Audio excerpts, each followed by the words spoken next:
Assalamu alaikum wa rahmatullah. Bismillah walhamdulillah. Wassalatu wassalamu ala ashrafi rasulillah wa ala alihi wa sahbihi al-faizina biridallah amma ba'd. First of all, I would like to thank the organizers of this program for giving this valuable opportunity. And my topic here is to revisit the Kalam axiom related to the accidents Aral, that Aral doesn't continue for two times.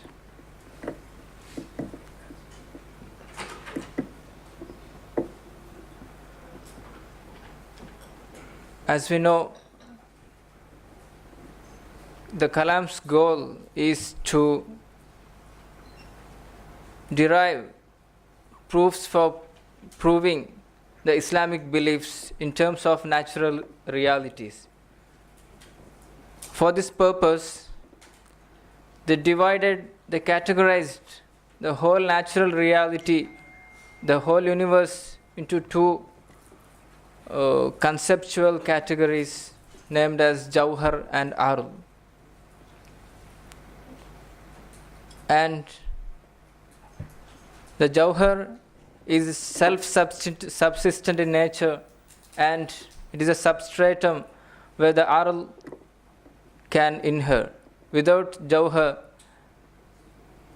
for the Aral, Jawhar is required to inhere. And the keywords coming in my topic, and the first one, the continuous or baqa. The baqa means the wujud of a thing in its second of the existence. And the accidents, as I mentioned earlier, the thing that necessarily needs a substratum to inhere. And the third keyword in my topic is muhal, inconceivable. That the meaning of the explanation of that muhal is the actual happening of one thing is cannot be conceived. It is called muhal. And in my topic is based on Kalam treatises such as Sharahul Mawaqif and Sharahul Maqasid, Sharahul Aqaid, etc., which is extensively studied in our Indian traditional Islamic seminaries. And we can say this axiom, it has been said by our doctors of Kalam, like Yamtaniu Baqaul A'ral, that continuance of the accidents is inconceivable. And another sentence they used for framing, for conveying this axiom is Al-A'radu la yabqi zamanin, that accidents doesn't exist for two times or two aunts. I wouldn't like to proceed my talk about the explanatory power this axiom give as far as the modern science is concerned, as we have extensively heard for 2 days the lectures of Dr. Basil Attai and others on this topic. So I wouldn't like to proceed elaborate in this topic. And as far as this axiom is concerned, Imam Ash'ari and his followers are unanimous, and they are equivocally putting forward this axiom. They have no ikhtilaf as far as this axiom is concerned. And we can see in reality we can see the existence of Aural in the second time also, so that they are giving the explanation that Allah creates similar ones in the second time of its existence, so that we understand it as remaining or existing at the second time. And even the Mu'tazilite scholars, such as early Mu'tazilite scholars such as Nadlam, Ka'bi, etc., are also of this opinion. And it is the creator who determines the accidents, how it to be, so that the creator plays an active role in the universe in every point of the time. This is what the Ash'arite point of view. And my topic is to revisit the discourse of Kalam doctors pertaining this axiom. And Kalam doctors such as Taftazani, from Razi to Ghazali, they given so many proofs. We can find in general 3 proofs from our treatises. And the first one is, if the accidents continues to exist, it necessitates the inherence of accidents in accidents. That is the first point they're giving as a proof. And the second one, if the accidents continues to exist, it renders a rationally plausible one into implausible. And the third one is, if Aral goes to exist in second time, its non-existence will become inconceivable. These are the 3 proofs given by Kalam doctors. And the first one, inherence of accidents. As I said, if the permanence of accidents is conceptualized, accidents are attributed by the permanence. If we say that accidents will exist, will continue, it is like we are saying that the accident is permanent. And as it is clearly mentioned and clearly proved, the permanence is also an accident, and it will come the qiyam of accidents in accidents. That is what is inconceivable as far as the rational proofs of Kalam doctors is concerned. And there are some criticisms against this proof also, that somebody saying that the permanence is not, the continuity is not an ard, not belongs to the category of ard. Really, we can refute this one, because baqa necessarily be the ard, because it is the existence of the ard as far as in the second time is concerned. And the second criticism is the notion of accidents don't inhere accidents, and they're saying that if the inherence of accidents in accidents can be understood, can be considered inconceivable, we can't say that this is not a qiyam. This is the qiyam of inherence of accidents in accidents. It is merely the attribution. They are saying like that. And the second proof is that if we conceptualize that accidents is continuing, it comes that it reduces the jawaz, that is jaiz, to imtina, that is mumtani, inconceivable. Explaining that one, the creation of identical accidents in the second time is plausible unanimously. As far as the creator, Allah subhanahu wa ta'ala, is concerned, he is very able to create the accidents, identical accidents at the second time.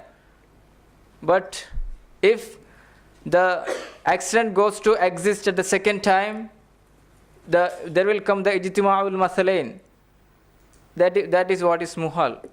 And the criticism is there, and they are saying that creator creates the latter one once he annihilates the former one. It is really the proof for the axiom that our accidents doesn't exist for the second time. As well as there is another criticism, as creator is potent to create the identical substance in the second while, this absurdity arises in theorizing the continuance of the atoms or substances also. Really, the equation of, here comes the equation of accidents and atoms or substances in this argument. this cannot be understood, cannot be accepted, because there is so many differences between in tahayyuz, in ittiba. There are so many differences between these accidents, jawhar and ard. And the third one, and third proof is the accident's nihility becomes impossible. If we conceptualize that ard has baqa, continuous, it will not, it cannot be annihilated. It will, if the accidents continue to exist, its nihility becomes impossible, because the termination of the accidents wujud happens either by itself or by other things. If the nihility of the thing can be conceptualized, we can get two. It will be by two things, but it will be annihilated by itself or by the other things. Or if it is by the other foreign things, that reason may be existent or non-existent, and the existent reason may cause the nihility necessarily or by choice. Hence, there are four possibilities, all of which is proven absurd in my coming slides. And the first possibility is annihilated bi nafsihi. It is annihilated by itself. If the essence of the thing itself sought the termination of a thing, that thing even don't start to exist, because what the essence seeks cannot be separated from the thing. It will exist with that thing every time of its existence. So this thing cannot even come to existence. And the second one is annihilated by alien necessary and existent cause. And the alien necessary cause is the eruption of the opposite. For the opposite one to come into existence, the annihilation of the former is inevitable. Opposite cannot be the cause of the annihilation of the opposite one. This leads to the logical fallacy of circular thinking or dawr. And the third possibility is annihilated by the alien existent cause with free will. It says that Allah subhanahu wa ta'ala annihilated that one. The acts of a doer, like Allah subhanahu wa ta'ala, with willpower will have an existent impact. Nihility cannot be an impact, as it a clear nothingness. It cannot be said that it is something. So say the act produced nothing and there is no product means the same. So this possibility also proved absurd here. And the fourth one is alien non-existent cause. It may be possibly the removal of the conditions for the existence of the arad. Condition should either the arad or the jawhar. If it is theorized to be the arad, the ad infinitum occurs, the infinite regress will come.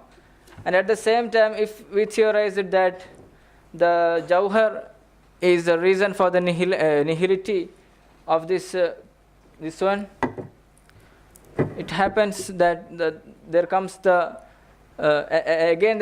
circular reasoning or the dawr, because jawhar and arad is existing with mutual support. And the proofs of critics who criticize, especially from the part of falsafa, they argues that the baqa of aral. They are saying one of the things they put forward as a proof is the observation, because mushahada, we see that aral is existing. That is the first proof. But we cannot understand this proof. We can refute it, because even when we pour the water, we see that the every tinny water is one thing, but actually it is not a one thing. It is the separate existence actually. So mushahada cannot be a proof, because there are something reality that we cannot understand by our sensual experiences. And they are saying that these proofs that is put forward by Kalam or doctors are also applicable to the jawhar also. So jawhar also will not continue. As I said, they are equating here Jawhar and Ard in a topic, in this topic, and it cannot be acceptable. And the third one, they are saying that the restoration of Ard is possible, and it is also refuted by the third proof in its various possibilities. So we can see that all these proofs can be seen absurd in our prima facie evaluations itself. So we can understand that the baqa of a'rad is muhal in all the principles of rational terms. So as far as this, beyond these proofs, Ash'arites also all are in unanimous on this opinion. It is a big proof for the veracity of this axiom.